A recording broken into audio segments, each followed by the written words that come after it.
It was October 1965, and the streets of Bangkok thrummed with the heat of midday. Tuk-tuks weaving through crowds, the scent of grilled street food mingling with incense drifting from nearby shrines. Yet behind the narrow doors of a modest gym off Soi Ari, a different rhythm dominated attention measured not in sound or smell, but in weight, movement, and the quiet anticipation of danger.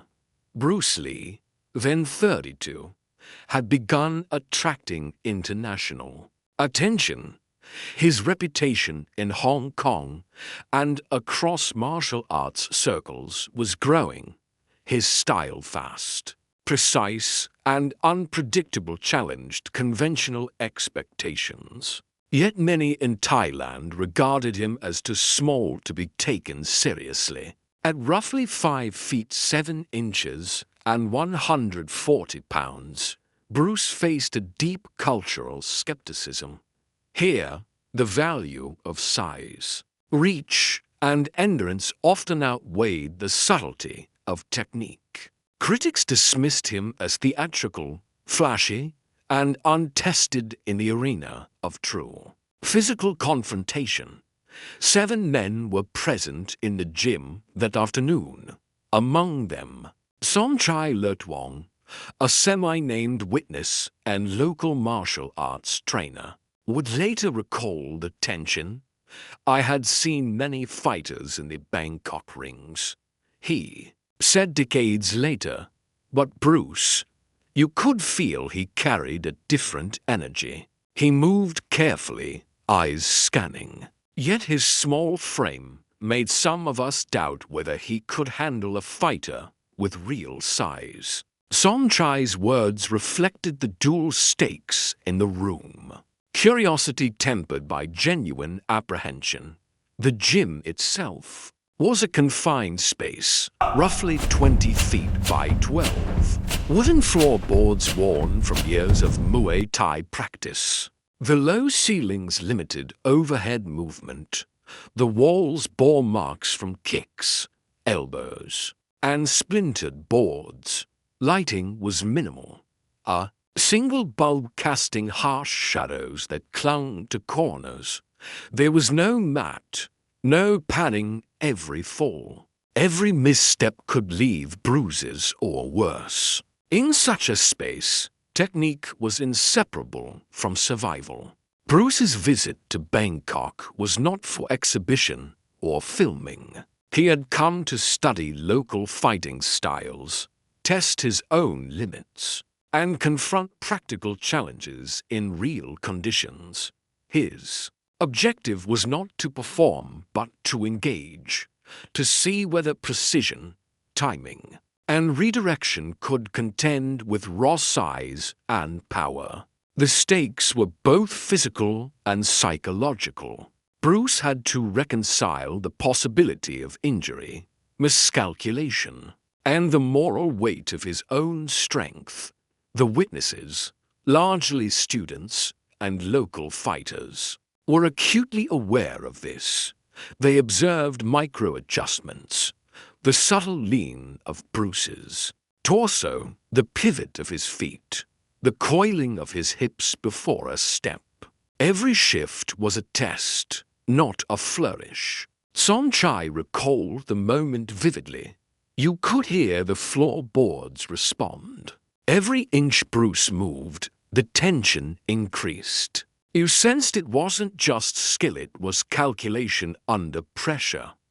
The man could move fast, but the question was whether he could survive against someone bigger, stronger, and unpredictable.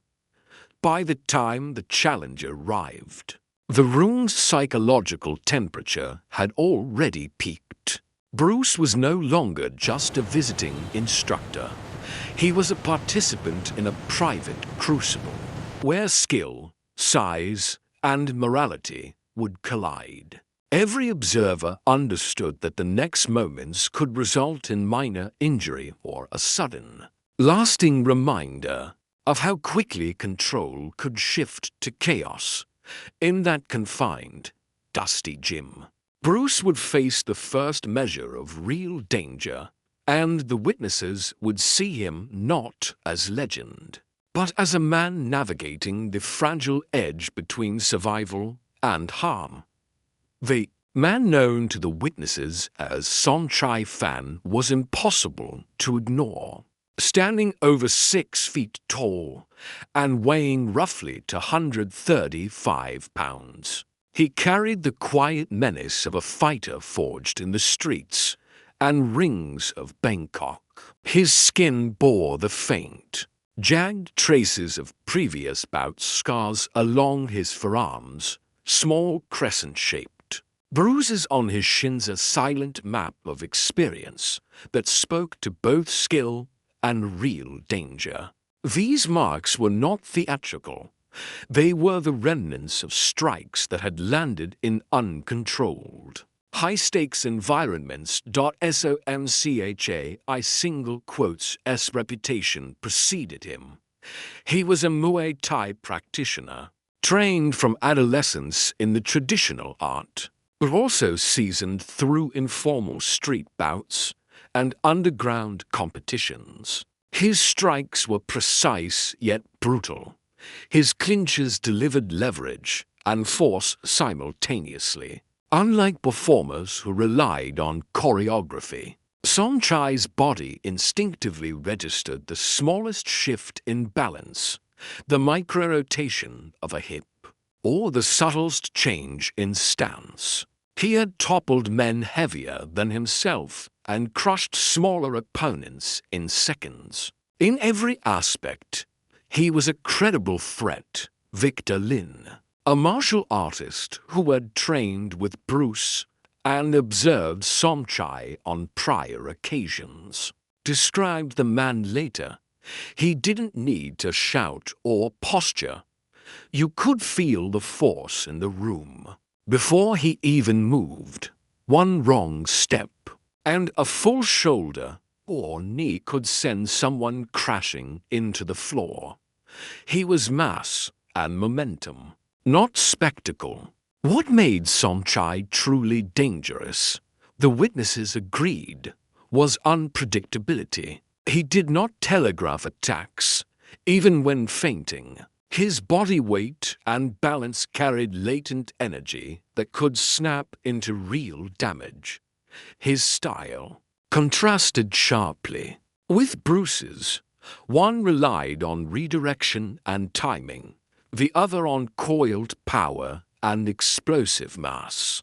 That divergence created a volatile dynamic in the confined gym space, where a single misjudged pivot could produce lasting injury. This encounter was not a publicity stunt. There were no cameras, no promoters, no spectators beyond the 7 witnesses. The agreement was informal, a private test of skill, not a performance. Yet the absence of formal rules increased the psychological tension. There was no padding, no referee, no expectation of controlled demonstration. Both men knew that each strike, each step, each pivot could inflict real harm. As Sonchai stepped into the gym, the wooden floor groaned under his weight. His presence altered the atmosphere immediately. Bruce's eyes narrowed, scanning angles, assessing reach and momentum. The witnesses, pressed against walls and corners, sensed the pressure. Sonchai's massive arms swung loosely, but carried the latent threat of crushing force. His hips and shoulders moved in subtle coiling patterns that revealed years of experience in leveraging body weight, even before the first exchange. The stakes were clear. Bruce would face a fighter whose size, skill, and unpredictability made every micro-movement potentially dangerous. The gym, already confined and uneven, would amplify the risk. Every pivot could shift momentum, every strike could tip into injury. For the witnesses, It was evident that this was no ordinary sparring match. It was a confrontation between precision and power, agility and mass, theory and lived experience, a test of whether skill could overcome raw physical dominance. Without crossing the boundary into harm. By the time both men squared off, the psychological tension had escalated to a tangible presence in the room. Bruce Lee, for all his skill, faced not just the physical danger of a trained, powerful opponent, but the moral weight of knowing exactly how much force he was capable of delivering and restraining. The gym itself was modest but unforgiving, roughly 20 feet long and 12 feet wide, with low ceilings forcing even Bruce to keep his head slightly bowed. It left little room for expansive movement. The wooden floorboards were worn from decades of Muay Thai practice, deep grooves, where knees had scraped, splintered marks from heavy strikes, and faint dust rising with each footfall. Every step, pivot, or sweep carried the potential to bruise or destabilize. 7 witnesses observed from the shadows, pressed against the walls or crouched in corners. Among them, Sonchai Lertwong, a local martial arts trainer, remembered decades later how tightly the group held themselves, almost collectively holding their breath. Every time Bruce shifted his weight, Lertwong said, "We could feel the tension." This was not a demonstration. Every move counted. One misstep could mean injury, maybe worse. Their awareness made the hall itself feel charged, almost alive with expectation. The rules were minimal. There were no gloves, no mats, no referees. The only understanding was implicit, unarmed engagement, control over strikes, and mutual recognition of danger. Even with this informal agreement, the risk was real. Any full-force movement from Sonchai could crush ribs, break limbs, or send Bruce sprawling into walls. The confined space amplified every motion, turning simple steps into critical decisions. Lighting was harsh and sparse. A single bulb cast stark shadows that stretched across the corners, leaving uneven patches of brightness where small dust clouds from floorboards rose with movement. This uneven illumination distorted depth perception, adding another layer of psychological stress. Bruce and Sonchai had to rely on judgment rather than instinct alone. Each adjustment demanded precise calculation. The emotional atmosphere was taut, almost suffocating. Silence dominated, broken only by the soft scrape of feet or the subtle intake of breath. Witnesses were keenly aware of both physical and moral stakes.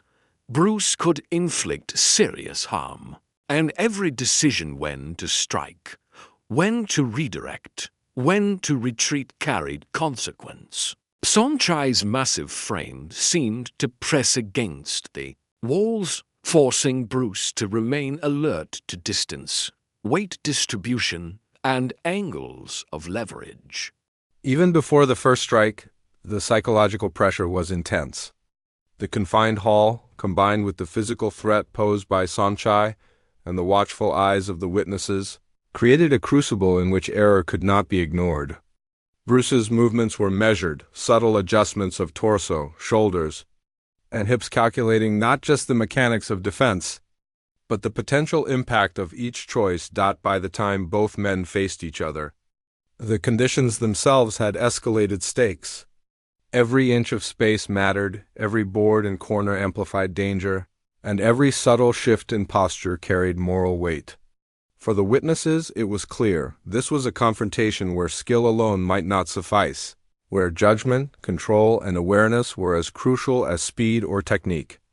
In that narrow, worn gym, Bruce was not a legend yet. He was a man confronting real, immediate risk. The moment Bruce shifted his weight forward, the gym seemed to constrict further. Every footfall on the worn wooden boards echoed faintly, a subtle reminder that space was finite and that miscalculations could be costly. Bruce's stance was low, torso coiled, knees bent, ready to redirect force rather than meet it directly. Somchai Fent, taller and heavier, exuded raw momentum even in stillness. His movements carried latent force, coiled like a spring, ready to snap. The first contact was immediate. Somchai lunged with a forward shoulder press, testing Bruce's balance. The impact, though partially deflected, pressed Bruce back, his left ribs absorbing a sharp jolt. The larger man's boots scraped against the boards, leaving shallow grooves and tiny clouds of dust that hung momentarily in the air. Bruce's response was precise, a subtle pivot and redirection, his left arm sliding along Somchai's chest to guide the momentum harmlessly aside. It was a calculated avoidance, not an attempt to inflict harm. James Wong, a witness in the corner, recalled decades later. Bruce wasn't just dodging. He was reading the weight, the direction, the force. Every movement was a question. How much can I take? How much can I redirect? One wrong choice, and it could have gone badly for him. Somchai's next attack was a sweeping hook aimed at Bruce's side. Bruce pivoted on the balls of his feet, catching Somchai's wrist and twisting just enough to redirect the force without injury. The massive man stumbled slightly, his rear boots scraping dust across the floor as he regained balance. For a brief moment, the witnesses saw the first tangible advantage of technique over size. Bruce's movements, though subtle, shifted momentum and imposed control, yet the danger was undeniable. Each close pivot carried risk, the potential for bruised ribs, strained joints, or a collision with the walls. Bruce's small cut on his forearm from an earlier deflection throbbed, a reminder that this was real, uncontrolled engagement. Every pivot, every counter demanded perfect timing and awareness. A fraction of a second's hesitation could result in serious harm.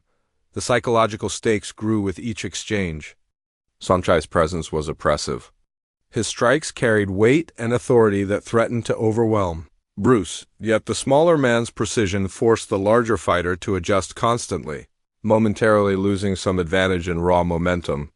It was no longer a simple test of size versus skill, it was a negotiation of control, judgment, and survival. By the end of this first exchange, the hall bore subtle evidence of struggle, scuffed boards, faint dust clouds from pivots, and the tense posture of witnesses who understood the danger they had just observed.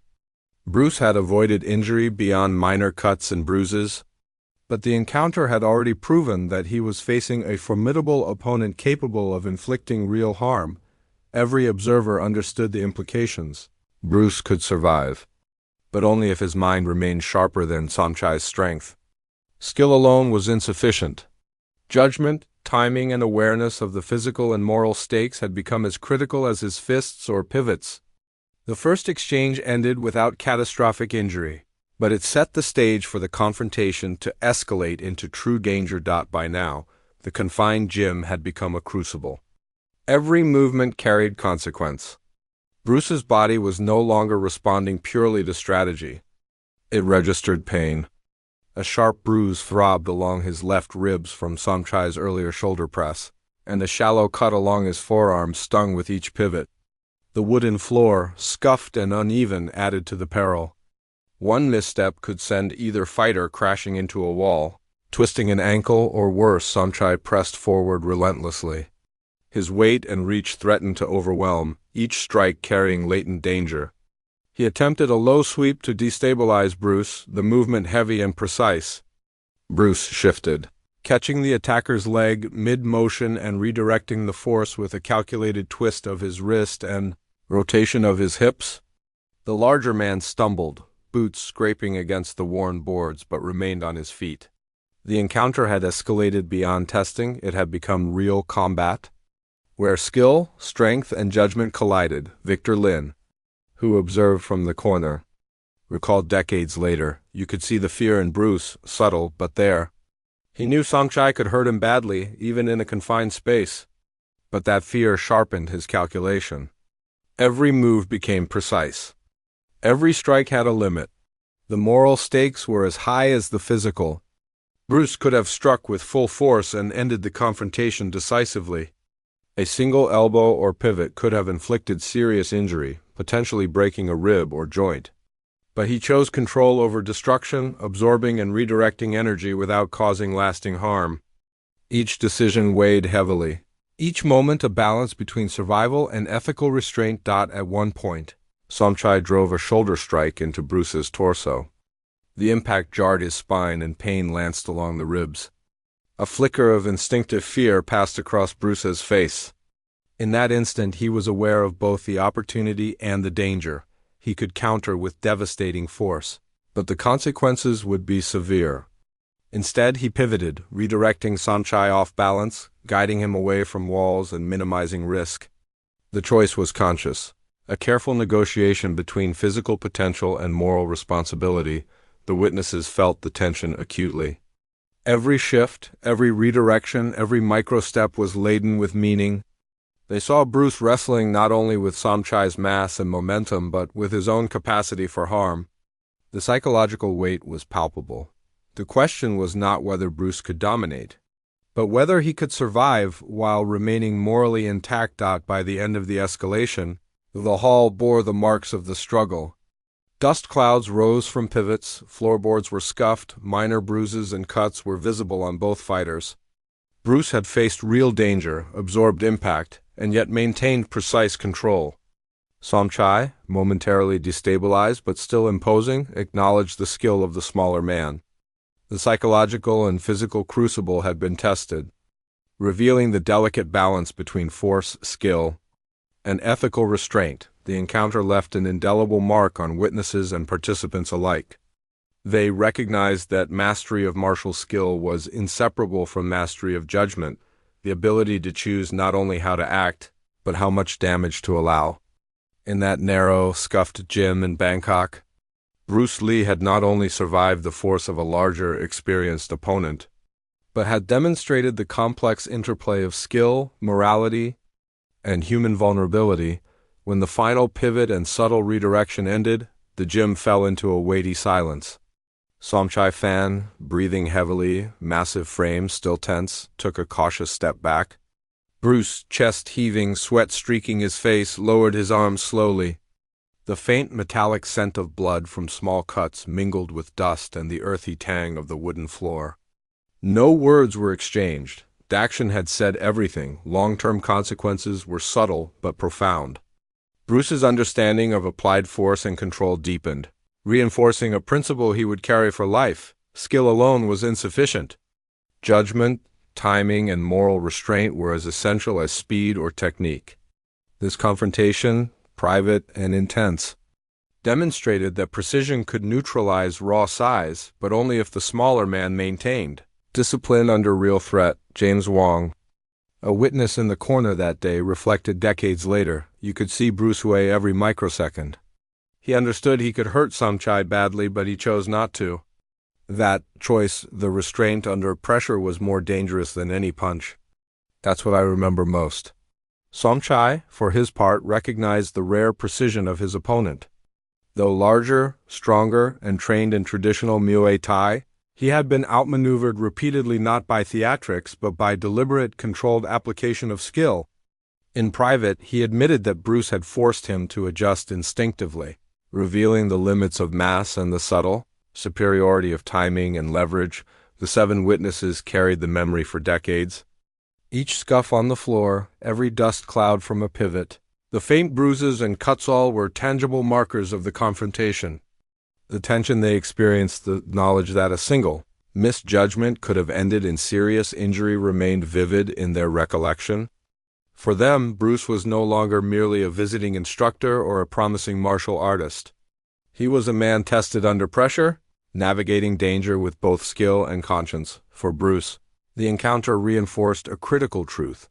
Mastery required more than technical skill. It demanded awareness of one's own capacity for harm, the courage to exercise restraint, and the ability to act with precision under fear. He left Bangkok with minor bruises, but with a reinforced understanding of the interplay between physical and moral responsibility. As Wong would later summarize, the lasting impression of the day was clear. The strongest man in the room is not the one who wins. It's the one who knows exactly how much damage he chose not to do. That line, unspoken at the time, crystallized the psychological weight of the confrontation. The Jin remained quiet long after the men departed.